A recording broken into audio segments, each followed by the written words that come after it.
I love this official countdown. So good. Wow, it's great. Hi, everybody. I am so excited to be sitting here with my good friend Sara Chong, Dr. Sara Chong. She is a Korean American functional medicine practitioner specializing in gut health. She's passionate about helping other women of culture naturally address their gut disorders by incorporating traditional medicine and practices into their modern day lives. And today she's going to talk about a super, super exciting and so interesting topic about how food connects to us from our cultures and makes us closer to our past and our present. And so I am just thrilled to have you here, Sara. Thank you so much for joining us. Thank you. I'm really Yay. excited. And thanks Yeah. for inviting me. Yeah, you're welcome. Do you want to just give us a little intro and just, I mean, I know I introduced you, but like tell us a little about yourself before we dive into the fun stuff. I mean, all of it's fun, but you know. Yeah, of course. Thank you. So yes, I'm Dr. Sara. I grew up, born and raised in California, from an immigrant family of Korean parents. And so mainly in our household, everything, although we were living in the Bay Area, it was all just Korean. Everything that they could instill, culture, language, it was that was what I grew up in. And so even the idea of kind of fast forward, like with our health, in our culture, it was like so important that eat, that's really what geared us to be healthy or not. And it was Yeah. always like this underlying emphasis that what you eat or why you eat this together, it's going to be better for your health, right? So I think in the long term of things and like kind of like present day, the work that I do, I didn't realize until really more recently that it had so much to do with the way I was brought up. And yes, the idea of diversifying our health care, I think that's one of the things that we really need to all advocate for, not only just for a woman's perspective, but also incorporating our cultural and traditional backgrounds, because there's so many of us that deny that our traditions are considered doesn't fit in, let's say, the food pyramid, or that it's not considered or an avocado as superfood, but yet something like ginseng or dandelion or even cilantro isn't as emphasized, right? So yeah, my idea is that the way that we live now has so much to do with the way that our our ancestors, our great grandmothers, those traditions that got passed down to us, we need to be more familiar with it, because the more we know about why they did what they did in order to even survive or to be able to thrive in their environment is why we're here today. So now take that information and then pass it on to the next generation, right? So yeah. Yeah. Oh my That's God. really why all of it. It's like kind of like full circle. So Yeah, I love that. So let's just start with, can you tell us, let's dive into, in your perspective, what does it truly mean to diversify our healthcare, and what are some staple things or suggestions that you would have? Like if you could just like snap your fingers and make healthcare the model that you would want as far as diversity, what would those things look like to you? honestly, as simple as allowing primary care to be traditional medicine, what it originally was. Because a lot of our chronic health conditions have a lot to do with our daily habits and our lifestyles. So that should be the primary emphasis. Because Such a even good point. talking about genetics and epigenetics are primarily the reason why, I don't know, 90% of us have chronic conditions, is because we haven't been educated and aware and conscious enough that our small daily habits are really our defining factor of whether or not we're going to actually manifest a genetic disorder or predisposition. So my first thing is let more emphasis around traditional medicine to be primary, because once we teach people how to take care of them, like truly take care of them, meaning what to eat, how to even sleep better, how to be able to move your body, how to really help like manage even mental health, right? Those things Yeah, should be primary care. Then when it comes such a to great any point. acute traumatic serious like injury, of course, then Like we you're have, dying. yes, right? Go into that conventional in terms of like Western medicine, because that's what they're great at. And we all Yes. have a place in healthcare. It's just that where there's no emphasis and there's no, in terms of like equality and this sort of like openness when it comes to giving our patients the full picture and access. And that's Yeah. really what it is. Yeah. Yeah. I love what you were saying about switching around what primary care is, because yeah, it just I mean, I think you both can, I think this is a lot of what you were saying, Sarah, but Kylie, I know you and I agree on this, that like the system, the way it's set up now, just seems so opposite. It's very Yeah. illness focused Mhm. rather than preventative focus. And it Yeah. sounds like you're saying to change the focus of where you, when you first go to the doctor, instead of maybe Yeah. sending you for giving you medications or prescribing antacids for heartburn, that's a good opportunity to maybe talk about eating styles and foods that might be triggering you, or lifestyle things you can do to help with heartburn, for example, as opposed to just jumping right to medication. Is that what Yeah. I'm? Mhm. Exactly, and thinking that that's the only option. The Yeah. the way that our healthcare system is set up is that preventative care, simply even this, I had to talk to my insurance carrier because we have to have health insurance, and Hmm. I asked the basic thing of like, what does our benefits cover? Like, what can I go Mm. in to see my doctor for, and what will that be covered? And in the end, the biggest difference is what is covered is if it's treating an actual condition, it can be covered, right? Oh, Mhm. If you're yep. screening or preventing something, that is Hmm. not covered. Yep. So for me, I'm thinking, Wow. wow, that is so painful because why why am I paying all this money when Hmm. I know I'm doing all the things on my end to keep me from getting that severe chronic illness, but yet you're only going to take care of me when I actually have that severe chronic illness. Hmm. I So, was just on the phone with a client today talking about this exact thing. She was speaking to me about her daughter actually, and her experience at several hospitals, basically saying, "You're telling me that my daughter basically needs to be dying on her deathbed Mm. before you're going to agree to do this test for her? yeah. Like, how are you helping her right now?" And Yeah. as a 2.5-year-old, there's like, if it's you as an adult, it's one thing, but when you're advocating for a little kid, it's different. And Meg, you and I were just talking about this. On top of what you're saying, Hmm. it's also this. It's everything is so segmented. It's so Hmm. separated. It's never going to talk to one person about you Mm-hmm. As a whole, like Mm-hmm. as a your body as whole a whole soul, as a system. Mm-hmm. whole person. Mm-hmm. Yeah. Um, Mm-hmm. Sorry. So Just get I'm this here. curious to see. I Hmm. have so many questions for you that I can't even quite put words to them. So maybe can you just start by painting a picture about what you do? So walk us through like a classic kind of day. A client comes into you. What are you What are you doing? What do you do? Tell us this. So yeah, no, that's a great question. So the way that I like set up my consultations and things, it's really my very first consultation, which is complimentary. I always do like a 30-minute call with them because I want to get to know the person. I want to know Yeah. who they are, because to kind of lay it out, I really don't care what you're coming to me with or like Mm. complaining about or feeling any of a problem with. What I care about is who you are, what your lifestyle is like, what are the things that you're experiencing and like working through. That way I have a better understanding of why you're feeling the way that you feel, why you're experiencing the things that you're experiencing, and why it applies to you right now that you're trying to get help for it. Right? Because Oh, it's not like such a good they're point.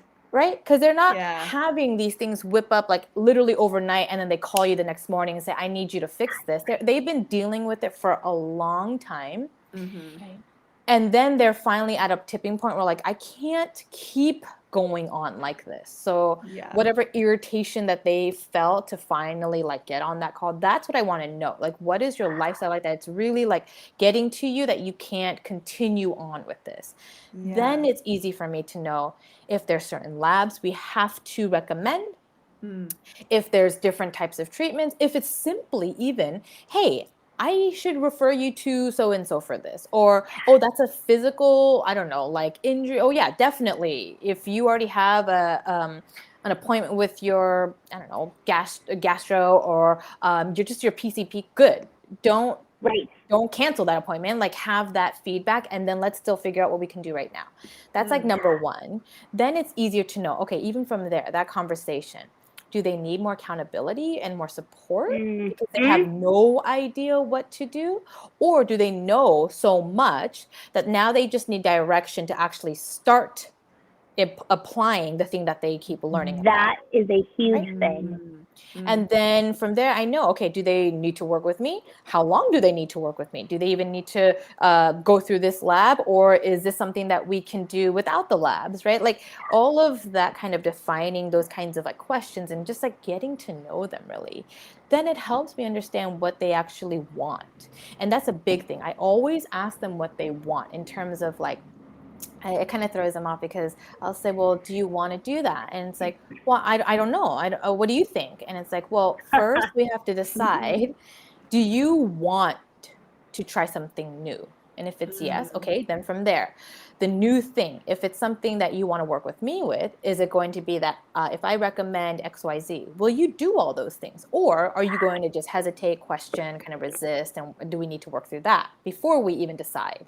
So like just understanding their tendencies and like, I guess their communicating kind of like type helps me navigate, okay, well, what is it that they need? Because sometimes it may be that I think I know better, that just because they come to me, I'm not sure what to do. And in reality, they know so much that they don't know which one to pick because they don't want to make a mistake. And a lot of the times it's like, again, kind of leading into why I primarily choose to work with women. It's not like I only do, but like we are so intuitive and so deeply like aware, yet we have been trained and conditioned to not trust that because it's not logical, it's not practical, it's not like applicable in our You're society. so right. Yeah. So what have we been doing? Training ourselves to undo that when that is literally a human thing to have. Like that's what we are born with. That's like ingrained in us to be able to like build that muscle, yet we've been told to like literally eradicate that muscle. And so when I asked them the simple fact of, what do you want? Do you want to do that? Because then it's easier for them to know once they practice that, do I want to do that? Do I want to do that? Then it's so simple. Like if you suggest something, they'll know right away, yeah, I want to do that. Or no, I don't. And then you don't even have to question because they already know it doesn't resonate, it didn't work for them. Instead of us going back and forth, well, why? Well, no, this is better for you. And it's like a constant struggle for even the practitioner to convince them that that's what they no, it's that you come to an understanding and an agreement, and you really understand each other and what their like boundaries are even, and what their wants are, so that you know, yeah, this definitely is in line with and it's on the path of what they want, and also getting them towards healing and health and whatever the end goal is. So it sounds like sorry, go ahead. no, and that's really like I'm saying, like that first conversation kind of opens up the window to what we're going to work on later. And it sounds like that's how you weave the intuitive piece into your practice. Right there, what you were saying is that your approach isn't typically when you go to the doctor, you're like, hey, I've got this problem. And they're like, here's what you need. There's no questions asked. And you're inviting your clients or your patients to actually think about it, to ask themselves, does this resonate? Does this feel good to me? And that's the intuitive process that's related to health, I'm gathering, is what you're saying. Yes, because we ultimately know ourselves best. That's why we know when something is wrong. Yet we just want to be able to get confirmation because we trust that our doctors, who have studied whatever their entire lives to know about health and body and all of these pathways, yet of course we go to them because that's what we've been trained to do, to seek out their expertise. But yet when they don't believe you, you already lose healing and health and like trust Mhm. Oh my God. all of that. And so how does a woman, when she's going through the hardest part, when anything changes, it's a struggle, yet we Mhm. have to pretend we're okay. And then on Mm. top of that, the person that we expect to believe us doesn't believe us. Then Yeah. we're doubting ourselves again. All of these things, how do you ever get to the underlying problem and to like what we call root cause, help? Mhm. If you can't even find the people to trust that what you're saying is real, Ugh, right? this really like hurts my heart because I know Yeah. so many people listening have probably Kylie and I hear this from our patients all the time. Every single patient. Yeah. Yeah. Without fail. I'm not kidding. Yeah. Every single patient. I mean, I think what you're saying here is like, we are so often not even invited into the conversation about our own choices and our own care and our own bodies. And I don't even mean that in like a super overly feministic way. I just mean plain and simple. It's very rare that a patient is invited to be a part of their own healthcare process. They are not, we are not often asked, and I wouldn't even say this is specific to women. This is kind of across the board in conventional medicine, again, because the system doesn't really allow it or support for it. I'm not pointing fingers, I'm not placing blame, I'm simply saying that's kind of, the black and white piece of this, right? And so do you get a lot of people who come to you and say, oh my God, nobody has ever asked me that. Nobody has ever listened to me before. They will the time, literally right? say certain things in order to fit I guess the topic of conversation. So if it's like, what did you come in today with, or what do you want to address, or is there anything about, they will curate their words to fit and think what's appropriate to talk about. And then when I start asking questions outside of that, even the simple fact, what do you eat? Are you pretty, open to cooking? Do you like certain foods? Are you picky eater? Or what's your sleep like? And they're just like, oh, well, yeah, I think I sleep okay. They didn't even know how to curate that answer because they've never been asked that. So it's not even that they have to say I've never been asked. You can tell, like, just from their like physical reaction, like, how do I answer this? Because I don't know how that applies. I came to you because I have like anxiety or something. It's like, yeah, but I want to know still, what is your life like? What's your day like? So I understand what you go through that triggers it, and that you may not see that there's a pattern. That's my job. I will see patterns, but I want to show you that even you will notice your own patterns, right? And I just want to see if that fits. So yeah, of course, there's so many women, even to the point where they will be provided testing and assumptions and things that they specifically even ask their doctors, I don't have that problem. I don't want to address that. Okay, well, then that is a boundary that your patient has laid out. Whereas the doctor will take it into their account and they'll still run that test. Right. And that it's like you're not respecting their boundaries even. You're not even listening. You don't trust them. Right. So how, right? So it goes both ways, yeah. I'm just gonna, Sarah, can I ask you to just try refreshing your page really fast? Because I'm getting a message with the recording that something's not, so we'll just have you refresh. And edit this part out as a little note to myself. As a note. Little note. I didn't want to jump in because we were really getting somewhere, but I wanted to make sure we get everything on recording. Yeah, better that than do it and miss it. Oh, what happened?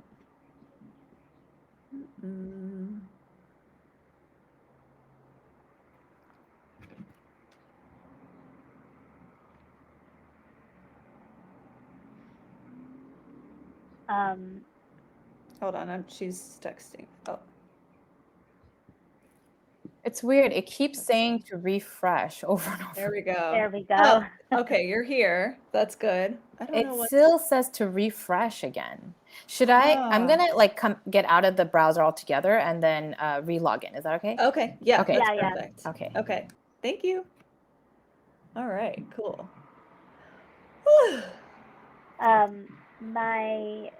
My sister-in-law, who I'm not really my sister-in-law anymore, but her kids are my niece and nephew, and she just texted me and said, Veda will no longer eat off of anything that isn't glass or ceramic. She does not like to eat off of plastic or use plastic utensils or cups. It started 4 months ago. At first, I was annoyed, and then I was like, wait, I don't like to do that either. I hate drinking out of plastic water bottles. And I can't wait to say, your daughter is intuitive. That's so She funny. shouldn't be doing that. That's perfect. Oh my gosh. So weird. All It's right. still saying It still that. says that. So let's see. I don't know what. I want your website to record. Please refresh to continue. I Yeah. mean, oh, I wonder what browser she's using. Maybe it said something about making sure she's not in incognito mode, so I wonder if maybe we'll have to see. I don't even know what that means. You know when you can go, I don't know what, well, it's like private browsing mode, sort of. What does? So like it Oh, won't, I've heard of that. right? Like it won't. Sarah, what browser are you on? What web browser? I got Chrome, Google, because it says it won't let me do it on any other browser. So that's why Right. I set that up, and then it was fine. And then maybe like 5 minutes into our conversation, this popped up. Yeah. I didn't want to stop since we were No, rolling. yeah. Yeah. And then now it won't even go away. It just keeps saying that. And Huh. like, you can So close this weird. page now. And I'm saying like, yes. And it says refresh, and I got out of the browser and I reopened it, and it's still.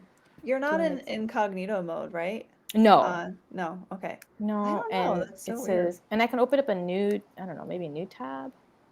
I mean, it says that it says your upload was complete, so I'm just a little nervous. You know what? We might have to do this in 2 parts. So I'm gonna stop this recording, stop this call, go make sure that all of it uploaded. So, because maybe we can Okay. ignore the Okay. thing. I don't And that's know. fine. And maybe Yeah. it's just on my computer. And that's okay. And I'll just ask. Yeah, it's okay. If Yeah. it's just that. So hold on. Let me stop recording.